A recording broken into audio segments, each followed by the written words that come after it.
Hello, Katden lovers and Katden followers. Abay Alden Richards, sinamahan all throughout si Miss Catherine Bernardo sa event na ito. But before that, if you haven't subscribed yet to my YouTube channel, please don't forget to like, share, and subscribe at i-hit mo na rin ang notification bell for more showbiz updates. Bago tayo of course magpatuloy sa ating updates for today's video, nais ko po muna lagi pong magpasalamat sa inyo for always watching and trusting this channel. Thank you so much and a blessed Happy New Year.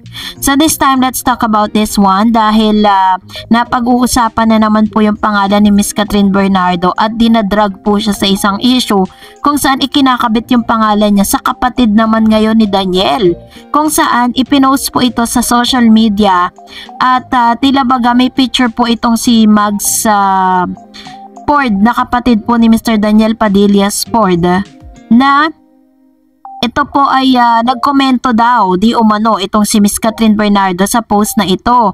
So hinanap ko po ito sa Instagram pero parang wala naman ako nakitang ganito dahil nung graduate po itong si Miss Mags Ford parang hiwalay na si Daniel Padilla that time tsaka si Catherine. And nakikita ko po dito upon checking talagang super edited po ito. Yan, so parang pinagdugtong-dugtong lang po nila yung mga convo na yan para masabi talaga na nag-uusap po sila through social media. At the same time, inilalabas din ng humahalukat din ng ilang mga video clips na kung saan sinasabi bakit daw ito si Catherine iba yung kasama sa video. Kasama niya dito si Jake, no, na Jake Ejercito. Bakit daw kasama ni Miss Catherine yan? And upon checking po, yan po ay kasagsagan kung saan parang pinopromote niya yung movie na A Very Good Girl. Sabi tuloy ng mga tao or mga netizen po sa social media, bakit daw naghahalungkat ng mga videos at mga convos at mga pictures, screenshots na parang kinokonek na naman yung pangalan or parang sinisiraan yung pangalan ni Miss Catherine at parang pinapabango nila yung pangalan ng ex nitong si Miss Catherine na bagay na ikinagagalit ng ilang mga fans na bakit naman kailangan gawin pa yung mga ganitong bagay para lang po ma-promote yung kabilang panig, 'di ba? Parang napaka-unfair lang po dito po kay Miss Catherine Bernardo na never pong nag-retaliate, never pong gumante at never nanira doon po sa kanyang dating karelasyon. So bilang isang Katden fans, tayo po talaga yung big affected to this one kasi syempre parang hindi naman kasi pinagtatanggol ni Miss Catherine Bernardo yung sarili niya. At the same time, hindi naman siya gumagawa ng mga actions para matigil yung mga speculation na to. Hinahayaan niya lang po kasi ang mga bashers na ito na gawin yung kanilang mga gusto kahit po nakikita natin na parang nasisinisira nila yung pangalan ni Miss Cat. Pero sabi nga, kahit na pong sabihin ng mga bashers na yan, is hindi naman nila madidefine yung pagkatao ni Miss Catherine sa pamamagitan lang ng kanilang mga sinasabi.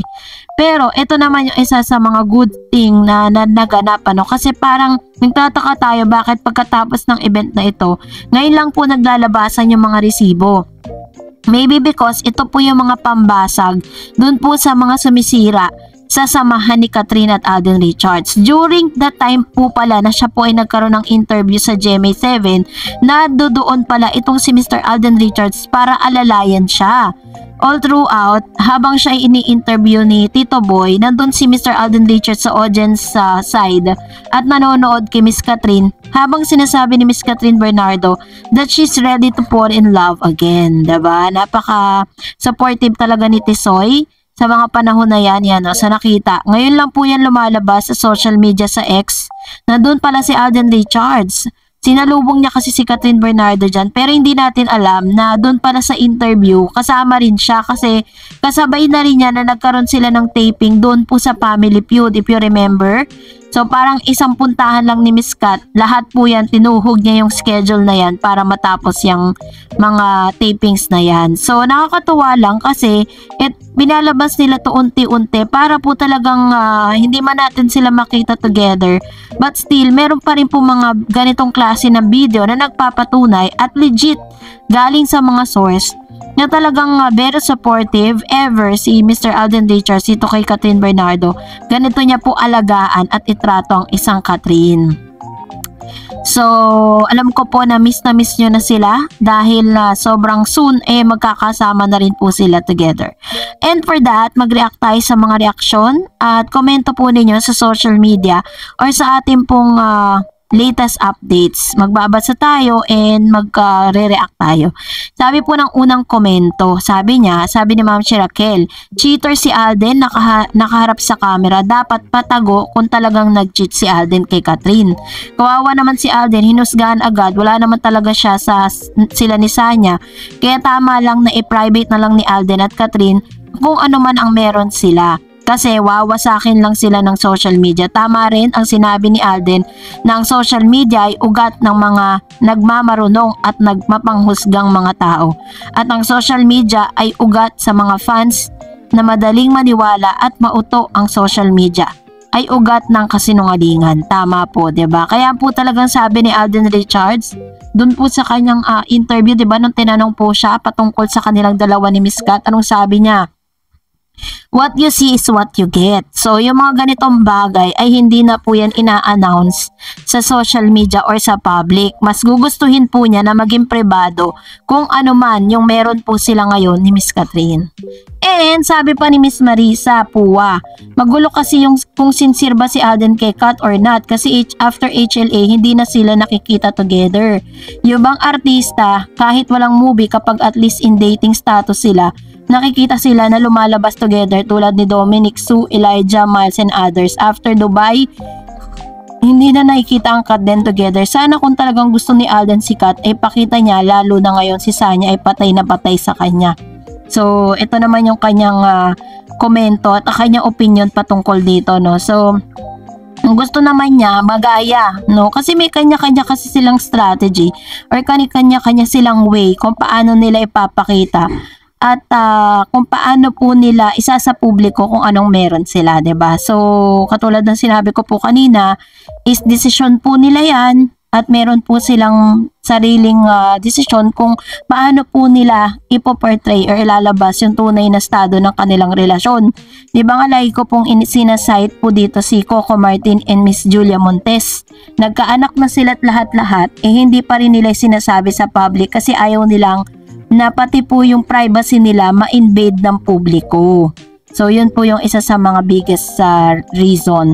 And sabi ni Miss Anna Ruth, yan po yata yung private viewing na last episode ng Pulang Araw sa mismong bahay ng isang taga-GMA. Kayo po clear madahil sa trabaho. Ayan, clear naman po yun. Sabi ni, wag na lang tayo magalit kay Alden, laro lang ni Sanya yun. Gusto lang talagang pumulupot kay Alden. Kiniginaw siguro si Sanya. Alam mo naman si Alden, gentleman. Correct. Hindi marunong tumanggi, 'di ba? Gentleman naman talaga si Mr. Alden Richards. Kaya po, minsan nami-misinterpret siya ng ilang mga girls dahil sa pagiging gentleman niya. Feeling ng mga girls na ito, may gusto na sa kanila si Alden Richards. Ganon po yung tingin sa kanya. Kaya parang nami-misinterpret ngayon siya. Ngayon, tinatawag ngayon na cheater. Tama naman yung sinabi ni Ma'am Raquel, kung talagang cheater yan, ililihim niya yan, hindi niya yan isa sa publiko at hindi nila ilalabas yung video na yan kung may mali siya yan. Sabi ni Miss Herminia Mangilan, Ma'am Dars, hayaan mo sila, fans lang yan na makikita ng utak at masyadong selosa. Gusto nila agad-agad, huwag kayong magsalita ng masama kay Alden. Hindi natin alam kung anong nangyayari sa kanila, selos agad. Sana maging sports lang tayo para walang selos na mangyayari sa atin. Sanya, love Alden but sorry. Sanya, Alden very much in love Catherine Bernardo, so stop flirting Alden, sabi ni Miss Glorioso Silvana. So salamat po sa inyong mga komento, no? And also, meron pa po tayong days at coming years na aabangan po sa kanilang dalawa kasi base po dun sa sinabi ni Alden Richards na parang nakapag-meeting na po sila kung ano po yung mga next projects po nila na gagawin soon. So, salamat po sa inyong mga komento and that's it for today. For more videos and updates, please don't forget to like and subscribe and please don't forget to follow my Facebook page, Dar Eds TV. God bless everyone!